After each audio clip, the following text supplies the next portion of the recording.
causalité comme une vérité absolue et générale dont nous devons respecter les effets en toute chose. Ces gens ont réalisé l'étendue de leurs contradictions, car ils s'engagent dans la causalité dans leur vie quotidienne, l'exploration, la construction de théories scientifiques, et en toute chose, alors que lorsque la question arrive à la grande vérité, qui est la cause de tous ces noms et la source de l'univers, ils nient la causalité. Alors qu'ont-ils fait pour sortir de cette contradiction? Ils ont nié complètement les nécessités rationnelles à l'origine, y compris le fait que tout événement a une cause.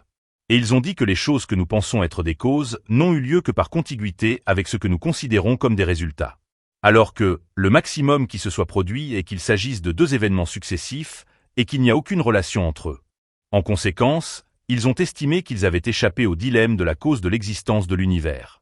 Ils ont dit que l'univers peut exister sans cause du tout, ou exister par lui-même.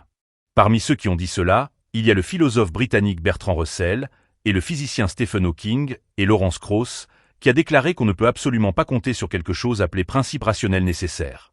Cela s'inscrivait dans le contexte de la promotion de l'idée de son livre Un univers issu de rien, A Universe from Nothing, qui repose sur l'idée que, bien que l'univers soit issu du néant, il est possible qu'il se soit créé lui-même. Et un groupe de scientifiques de la nature l'a suivi dans ce discours et a célébré son livre.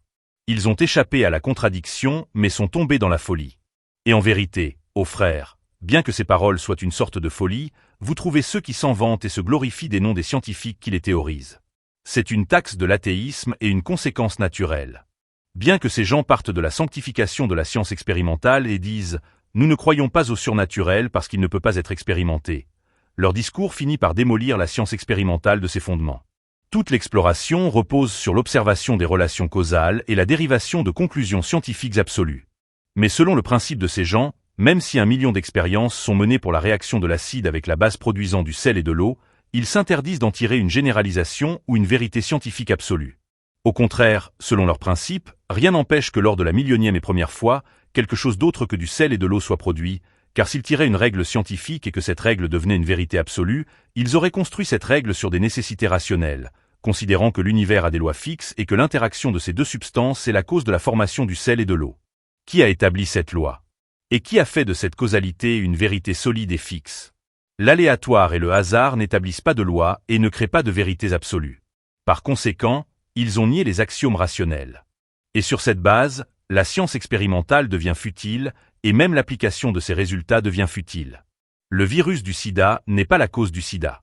Ce sont plutôt deux choses qui se sont produites par contiguïté sans relation causale. Et les maladies n'ont pas de cause, et le traitement n'est pas une cause de guérison. Si une nouvelle maladie apparaissait, il serait futile et une perte de temps de dépenser des milliards pour en trouver la cause, car nous pourrions découvrir à la fin